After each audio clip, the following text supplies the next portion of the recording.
On rentre pour une deuxième fois dans leur monde avec Grizzly Media. Cette fois-ci, je reçois le baseman de ce groupe-là. C'est brutal, c'est violent. J'ai même déjà lu quelque part que c'était le meilleur album pour pister sa grand-mère. J'ai quand même trouvé ça quand même relativement drôle.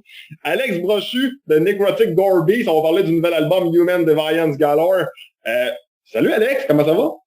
Hey, ça va, Gabriel? Ouais, en super forme, toi? Ben oui, ça va bien. Écoute, j'ai goût peut-être pour commencer de savoir de ton côté le background musical, d'où vient l'élément brutal, d'où vient cette violence-là qui sort de tes doigts pour toucher au corps de la basse? Écoute, je vais essayer de faire ça le plus simple possible pour garder ça intéressant. Écoute, moi j'ai 39 ans. Je suis né au début des années 80, 82. C'est sûr que dans les années 80, quand t'es jeune, t'étais pas vraiment trop brutal, mais tu sais, ça a été l'époque Metallica. Tu sais, ça a commencé par ça. Tu sais, au primaire, t'écoutes Metallica, Master of Puppets, Slayer, début secondaire, avec les albums des années 90. Puis là, tu te dis, OK, puis là, tu sais, il y a un petit clic. Tu sais, hey, j'écoute ça. Il y a un autre déclic aussi qui était, on Napalm Death en 95. Là, j'ai dit, hey, wow, là, je prends un autre coche. Puis là, c'est quelque chose qui vient te chercher émotionnellement, ça crée des émotions. Là, tu te dis, hey, il doit en exister un peu plus brutal. À un moment donné, on pogne les phases fin 90, Slipknot, des bandes comme ça, du new metal, il y avait une autre énergie. Puis après ça, il y a les vagues slam qui se sont créées. Il y a beaucoup de bandes des années 90, Cannibal Corpse. Fait que ça vient chercher une question d'intérêt personnel en se disant, hey, c'est le fun, le premier coup, j'ai écouté Napalm Death, je riais. Oh, ouais. Je trouvais ça tellement extrême, j'ai dit, Caroline, j'ai dit, c'est drôle. Fait que je n'étais pas rebuté par ça du tout, au contraire, je dis, hey, c'est le fun, il doit en exister d'autres. Fait que là, tu découvres, puis tu raffines là-dedans, puis t'es venu Cryptopsy également, là, c'est un band culte pour tout le Québec, là, du côté extrême metal, puis même dans le monde, c'est un band fort, là. C'est sûr que Cryptopsy a ouvert beaucoup de chemins, là, puis a créé beaucoup d'enfants, là, dans le milieu métal québécois, là. Pourquoi la basse? C'est un instrument que tu as choisi ou c'est toi qui l'as choisi? Un peu des deux. J'étais un extrêmement mauvais guitariste. Écoute, je suis pas le plus grand, mais je suis pas le plus petit non plus. Jouer de la guitare, je trouvais que c'était extrêmement... J'avais l'air de jouer avec un jouet de bébé. Donc, j'ai dit la basse, c'est beaucoup plus facile. Puis ça a commencé en 2003. Pas encore de la guitare, mais j'étais pas super bon. Puis, je travaillais au Walmart, puis il y avait un gars qui voulait se créer un hommage à Dream Theater. Puis on cherche un bassiste. J'ai dit, OK, on va aller m'acheter une bass, puis ça a commencé comme ça. Hey, c'est quand même un gros galonnage, là, parce qu'on s'entend. Un hommage à Dream Theater, c'est une chose. Ensuite, écoute, j'imagine que tu as fait ton entrée. C'est-tu avec The Hardborn? C'est-tu comme ça que ça a commencé pour toi, ton intrusion dans le death metal? Non, pas du tout. Écoute, Hardborn, c'était mon 7e projet. Quand même, Oh, oui, c'est ça, exact. En 2003, quand j'ai acheté la bass, on se comprend que c'était dans l'idée de faire un hommage à Dream Theater. Fait que là, c'est sûr que c'était du long terme. Quand tu commences à jouer de la bass, déjà, il faut que tu apprennes. Puis Dream Theater, c'est un méchant défi. Fait que ça a commencé un peu comme ça. Mais comme on disait tantôt, le goût de l'extrême, dès que j'ai commencé à jouer de la bass, je faisais des covers de Cradle of Filth, Dimmu Borgir. J'ai même fait un peu de Cannibal Corpse. Je trouvais ça extrêmement technique. C'était Alex Webster, un méchant bassiste. Et que j'ai toujours été stimulé par les choses qui amenaient rapidement à dire, OK, j'ai pogné cette coche-là, est-ce que je peux monter encore plus haut? Est-ce que je peux monter encore plus haut? Est-ce que je peux aller plus technique?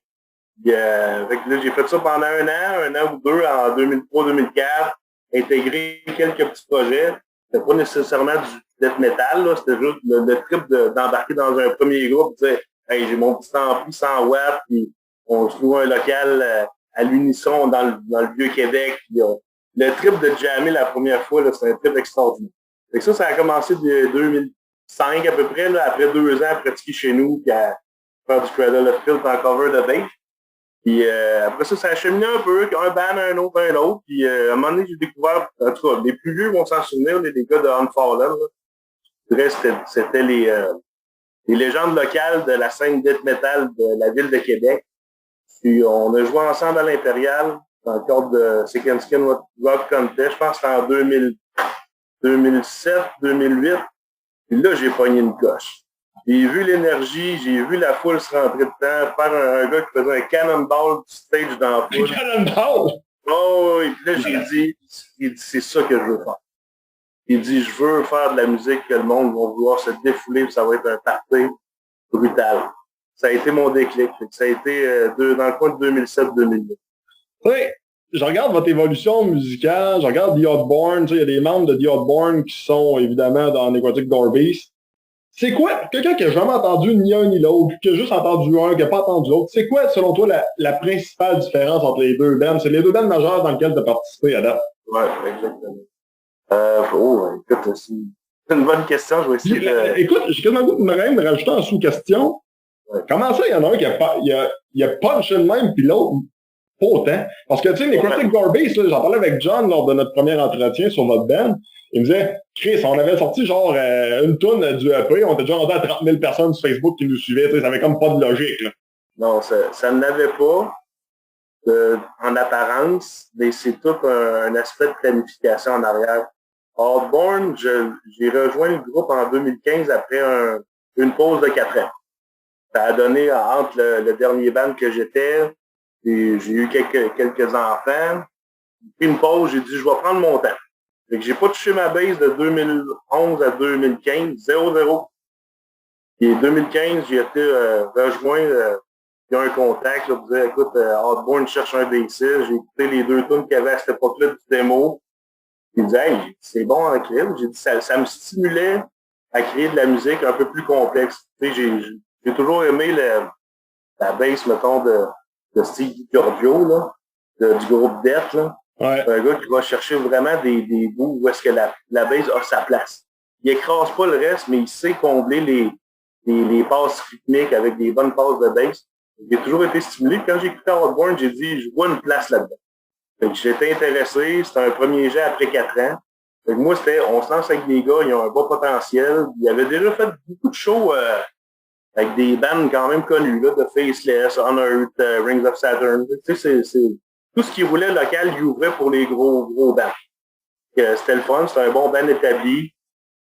Ça a remis un peu dans la game. C'est sûr que John, tu as déjà fait une entrevue avec. Dans Oddborn, c'est un vocal extrêmement puissant. Ça reste du death metal. Mais c'est un vocal où est-ce qu'on est capable de comprendre. En tout cas, on peut comprendre un peu plus les lyrics. Moins bestial. C'est ça, moins bestial. Ça va chercher moins un aspect primal. C'est plus une puissance de vocal. Sort, John, il y a un bon coffre, fait que ça sort beaucoup dans Oddborn.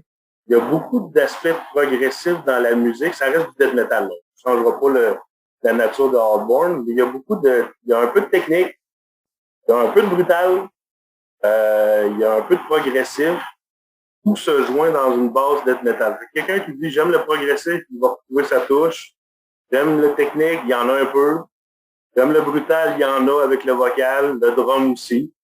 C'est une bonne porte d'entrée pour quelqu'un qui veut s'ouvrir au monde death metal. Okay. Un peu comme toi, tu m'expliquais en disant, écoute, ça fait 2-3 ans, j'ai ouvert ça. C'est une bonne porte d'entrée pour dire, OK, tu sais, c'est quelque chose de plus accessible côté death metal. À l'inverse, Necrotic, c'est carrément quand moi et John, on a parti le projet en 2017, et dit, on va essayer de créer le band le plus brutal, lourd possible, mais avec une touche de rythmique slam. Slam, la rythmique, c'est quelque chose qui est quand même plus répétitif, que tu es capable d'accrocher à l'oreille. Il y a certains bandes d'infos que ça roule tellement vite que tu dis, je sais même pas qu'est-ce qui s'est passé. Et à l'inverse, avec Necrotic, c'était l'idée, on fait des riffs, ça va être extrêmement bestial, comme tu as mentionné côté vocal. Il y a une lourdeur au niveau des instruments. On voulait une bonne production, que le monde dise, OK, je les entends les instruments, puis ça crée un feeling de pesanteur, de lourdeur, de brutalité, mais que tu es capable d'accrocher quand même à la première écoute. Comment t'expliques votre succès? Écoute, il y a eu une fidélisation rapide, je dirais, de votre clientèle, on va appeler ça comme ça. Les gens se sont appropriés, écoute, les vêtements, les logos, les effigies. J'ai même eu une de mes amies Facebook, l'autre jour, a fait un lit avec des chaînes, toi, mon gars, la couverte de Necrotic Doorbeast. Oui, Salutations, Marie-Louise. Écoute, c'est capoté. Le monde sont en amour avec vous autres, puis s'il y a de quoi de déviant, en parenthèse, côté musical, c'est bien votre band. Je peux pas dire en amour, parce que, écoute, j'ai toujours un pas de recul par rapport à ça en disant, tu sais, je peux pas m'asseoir sur ce qu'on a actuellement. Normalement, j'ai une vision, tu sais, en tant que gestion de band qui va souvent même 1 an, même 2 à l'avance. Fait que souvent, notre planification, c'est de dire, c'est un peu ça qu'est-ce qui s'est passé au début. Quand on a créé le groupe en 2017, on est allé dans une ouverture plus studio en disant, je veux pas qu'on se barre avec faire des jams à chaque semaine. Je veux qu'on aille chercher un drummer, peu importe où il habite, je m'en fous. Mais il embarque dans le projet, puis c'est un gars qui va footer. Et puis il est embarqué, il était à Montréal, fait que c'est sûr que la perspective de jammer était moins là, puis c'était bien correct. Au début, on avait un guitariste avec nous là, qui était Stéphane de Devin Process, mais il était trop occupé.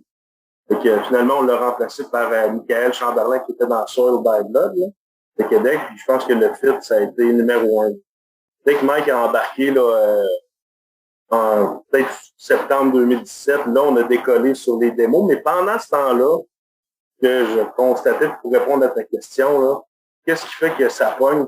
C'est toutes les bandes ont le potentiel de créer un hype. Toutes les bandes ont un hype. Que ce soit un band local, n'importe quoi. Quand tu as une bonne base musicale et qui est capable de créer une bonne musique, faut que tu arrives à l'envelopper de quelque chose qui fait accrocher le monde. Parce que la musique en tant que telle, oui, mais tu sais, je veux dire, à chaque jour, il doit y avoir à peu près 1000 bandes qui sortent des tunes sur Spotify. Là. Fait que même si tu sors la meilleure tune, elle va s'écouter, mais malheureusement, le monde préfère écouter des choses qui ont du hype. Ouais.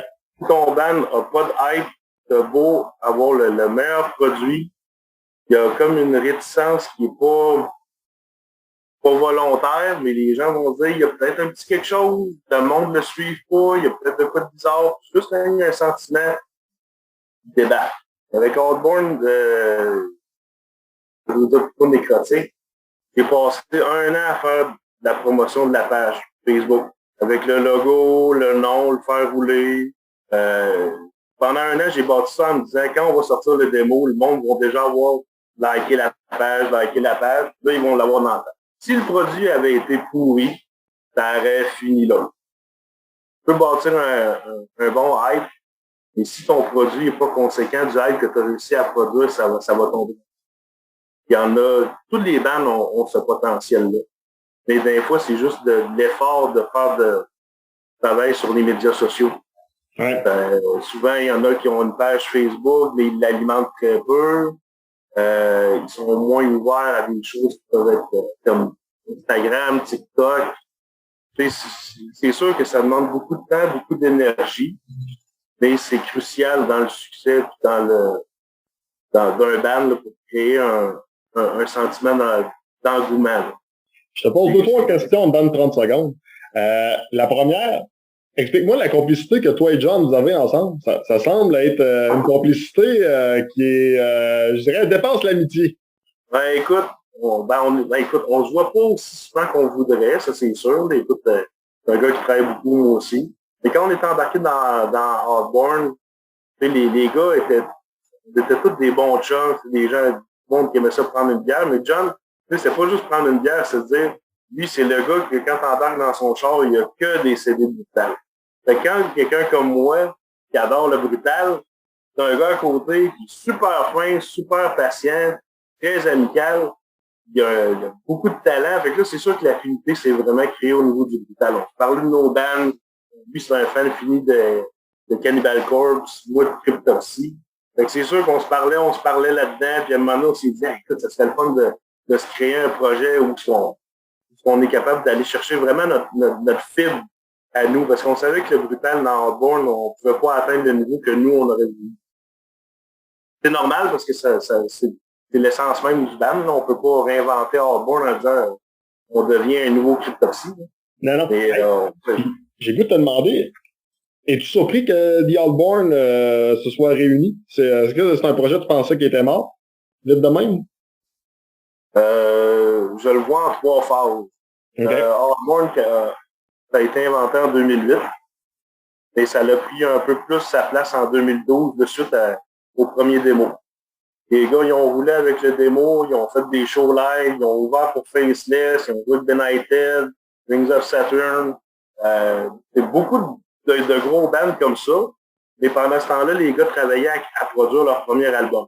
C'est là que ça a accroché un peu. Il y a des gars qui ont perdu l'intérêt, c'était un peu plus compliqué. Fait que c'est là que moi, John, moi j'ai embarqué à la base. Puis on est embarqué dans la phase 2.0 d'Hardborn avec le premier vrai album.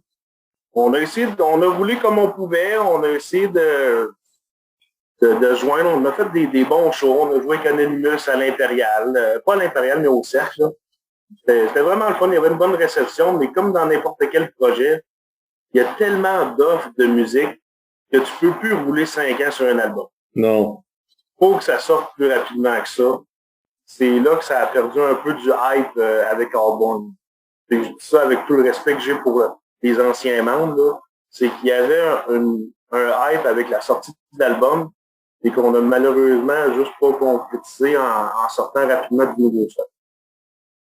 Puis cette réunion-là qu'on a aujourd'hui, moi j'ai été surpris. Personnellement, j'ai été surpris. Moi, je pensais que c'était un projet qui, avec la place que prend Necrotic Gore Beast, je me suis dit, OK, c'est un projet qui il a eu son temps, son époque, mais désormais, ça va être mis aux oubliettes. Mais Colin, quand l'autre jour, vous avez annoncé ça, les boys, vous m'avez fait ça d'en face. Ben, je suis content de ta réaction. C'est sûr qu'il y a eu une réflexion.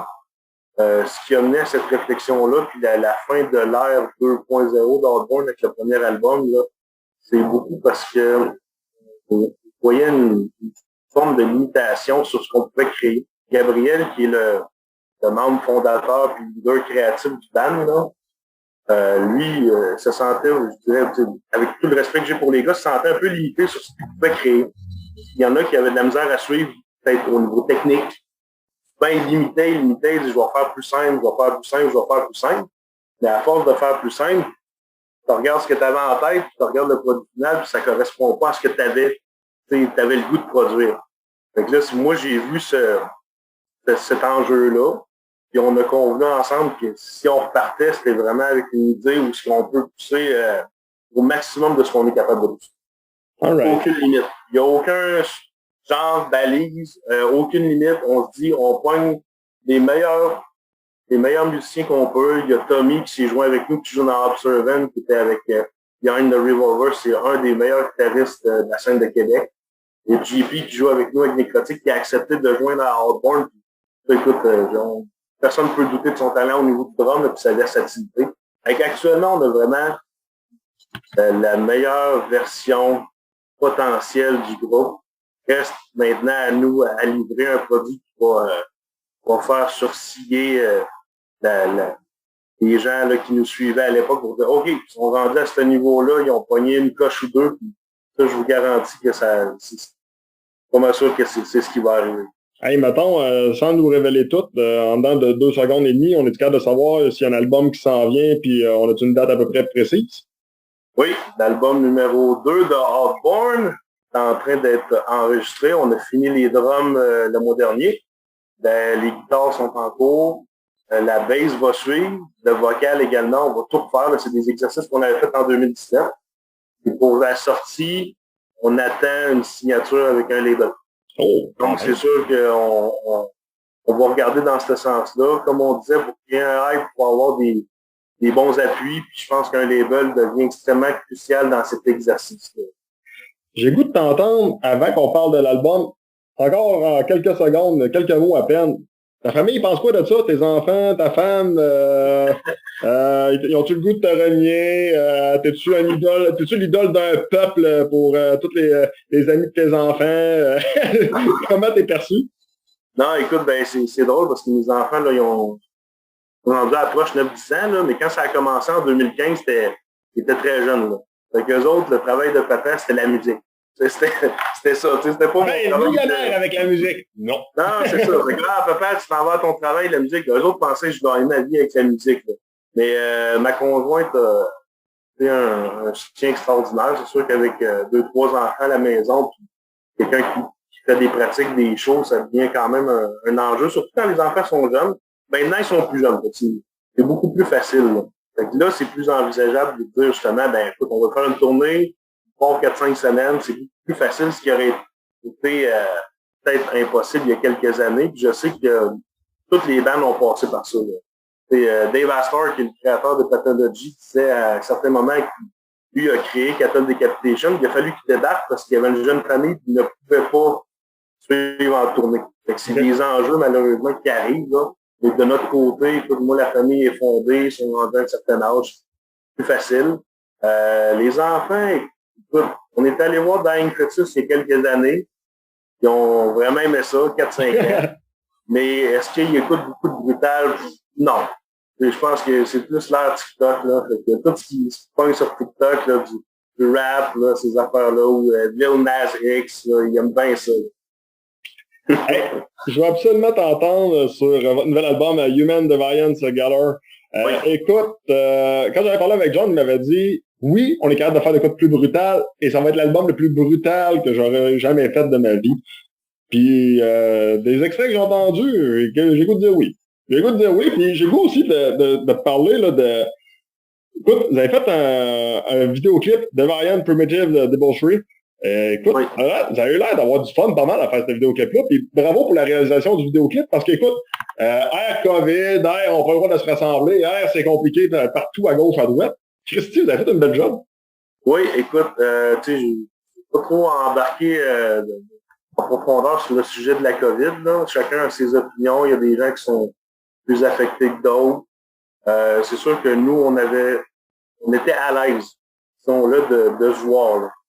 C'est ça qui nous a permis de produire cet album-là. Moi, même s'il y avait des restrictions qui empêchaient qu'on aille voir les gens, écoute, j'allais voir John. On n'avait pas le choix de travailler ensemble pour faire l'album. Il y avait des limitations à le faire à distance. Fait que nous, on disait, on est à l'aise. Personne de malade. Fait on s'est permis de le faire, puis ça a donné le produit final. Le vidéoclip aussi, Ismaël Mossadegh, là, qui a produit beaucoup de clips de Beyond Creation, Live, Bukaki. C'est un gars extrêmement talentueux, disponible, vraiment cool, le fun. Lui avait une idée créative. Il voulait quand même amener un aspect le fun là, Ouais. au niveau du vidéoclip. Fait qu'on a vraiment respecté sa vision. Et on a vraiment eu beaucoup de plaisir. C'est sûr que ça a été une bonne journée de tournage là, en 2 sets. Il y avait l'histoire, puis il y avait le vidéoclip de soir. Là. Mais on est content du résultat. Puis à ce moment-là, c'était le meilleur qu'on pouvait produire. L'album également. Le premier album qu'on a sorti, c'était le meilleur à ce moment-là. Quand tu as parlé avec John, il dit le prochain va être encore plus brutal. C'est notre appréciation. Le prochain va l'être encore plus. Hey, on est là. Calmez-vous une heure, les gars. Calmez-vous une heure. Il y a des limites à être brutal. C'est quand, peu importe le band, ça peut être d'essayer d'être plus technique, ça peut être plus progressif. Je pense que nous, on a encore la volonté d'apprendre en écoutant beaucoup d'autres bandes du genre, puis on dit, OK, ça, j'aime ça, j'en prends note. Ça, j'écoute ça, j'aime ça, j'en prends note. On essaie beaucoup d'être à l'affût de ce qui sort actuellement. Il y a beaucoup de bandes slam, brutal, death, metal, de tous les genres qui sortent depuis cette année. Ça a été une année extraordinaire. Fait qu'on est vraiment à l'affût de ce qui sort. On essaie d'aller chercher des influences ou de comprendre les petites émotions comme on se parlait tantôt en disant qu'est-ce qui fait qu'on est capable d'aimer ce style-là. Est-ce que c'est un aspect en particulier? Pas nécessairement, c'est l'ensemble. Mais ce qui rejoint, c'est d'arriver à créer une émotion. Est-ce que tu écoutes la première tune que tu écoutes, qu'est-ce que ça te crée comme émotion? Est-ce que tu fais comme wow, je l'ai eu dans la face?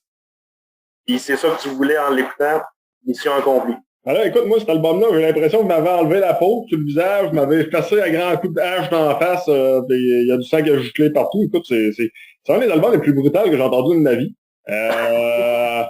Prenez-le comme un compliment ou un défaut, prenez-le comme vous voulez, mais écoute, ça ramasse le paquet sur un moyen temps. Puis, j'ai goût de savoir, là, la chanson la plus difficile que tu as faite avec Necrotic Gore Beast, puis peut-être ta préférée. T'en as-tu une en tête? Les plus difficiles, c'est dans le démo. Ah, ouais. Oui, le démo, à l'époque, là, vu que c'est moi qui avais parti le band avec John, j'avais composé le drum, les guitares, les vocales au complet. Le défi de créer du drum, écoute, pour quelqu'un qui en joue pas, c'est quand même quelque chose, là. C'était des tunes beaucoup plus techniques. J'avais pas encore la compréhension du slam, de créer des hooks, rendre ça un peu plus facile à la première écoute. Fait que je dirais le démo, c'est ce qui est le plus compliqué à jouer. Puis dans le premier album, écoute, c'est avec un pas de recul. On en a plusieurs, c'est ça qui est le fun. Même on avait posé la question à un moment donné aux gens Spotify, Instagram, dire c'est quoi votre tune préférée? Tout le monde avait une tune différente. Il n'y avait aucun consensus, mais je pense que je le vois d'un bon œil en disant chacun a sa tune préférée, ça veut dire que c'est un album qui est bon de A à Z. Ouais, la masturbation en tronçonneuse, moi, personnellement, je l'ai bien aimé. C'est le premier album, mais je l'ai trouvé quand même relativement comique. Exact. Puis même dans le Dan, des fois, on se dit, écoute, on va monter un setup de show. Là, on se dit, ouais, est-ce qu'on met cette tune-là? Là, il y en a un qui dit, ben, c'est pas ma préférée. L'autre dit, ah, putain, c'est la mienne. Fait que là, même dans le Dan, on a chacun nos préférés. Mais en bout de ligne, on se rejoint. Puis, je dirais la tune que je suis peut-être le plus fier, premier album, c'est Ripped and Trail Baptism. C'est le premier single qu'on a sorti avec le feature de Diogo de Analepsy. Je pense que je la réécoute encore aujourd'hui. C'est quasiment une structure que ça vieillit bien, puis je pense que je vais la réécouter encore dans 8 ans, puis je vais encore autant l'aimer. C'est probablement ma tune préférée à date. Dans le nouvel album, écoute, il y en a plein. Mon Dieu, je dirais celle la troisième, là, Obstetric Anthropophagic Feast avec Angel Ochoa, là, qui est le chanteur de Abominable Futility. Je l'écoute. C'est une tune simple, mais il y a des bonnes variantes là-dedans. Moi, je suis content de la façon qu'on l'a créé. Puis ça crée l'effet, je l'écoute, puis moi, je la trouve excellente. Là. Fait que ça me donne encore plus de motivation à recréer encore d'autres tunes qui peuvent essayer d'accoter ou devenir encore meilleures à ma compréhension et mon appréhension pour les prochains albums. Ben, Alex, un gros merci pour ton temps. Félicitations pour les 2 albums. J'ai tellement hâte d'entendre déjà du nouveau stock. Écoute, ça vient juste de sortir, mais tout va bien, on a hâte pareil. On est des consommateurs rapides, donc on en veut plus, on en veut plus, on en veut plus. Y a-t-il des shows qui s'en viennent en Beauce, Québec, Montréal? Écoute, nous autres, on est dû pour se faire manger une petite claque d'en face, on va te le dire, il est temps qu'on se fasse brasser un peu. Là. Oui, effectivement. Écoute, Montréal, ça va être annoncé sous peu. OK. On a un spectacle à Montréal qui s'en vient. On va laisser l'annonce officielle se faire, mais restez à l'affût, ça s'en vient très bientôt. Côté Beauce, écoute, je ne dirais pas non, mais on va regarder selon les occasions. Là. Mais c'est sûr que 2022, on a une bonne tournée qui s'annonce pour les États-Unis. Là, ça s'enligne pour un 4-5 semaines. On a également une bonne surprise qui est côté sortie musicale pour 2022. Ça va être annoncé sous peu. Okay. Donc, quand on disait tantôt de rester actif avec des sorties, on suit le plan. Donc 2022, une belle sortie, puis 2023 également. Mais c'est sûr qu'on reste ouvert, puis on aimerait ça rejouer effectivement, comme tu dis, en bas. Si l'occasion se présente, qu'il y a des promoteurs qui veulent nous contacter, c'est toujours ouvert aux suggestions et aux propositions, avec plaisir. Alex Brochu de Necrotic Gorby, c'est du groupe The Outborn. Merci. Parfait, merci à toi, Gabriel.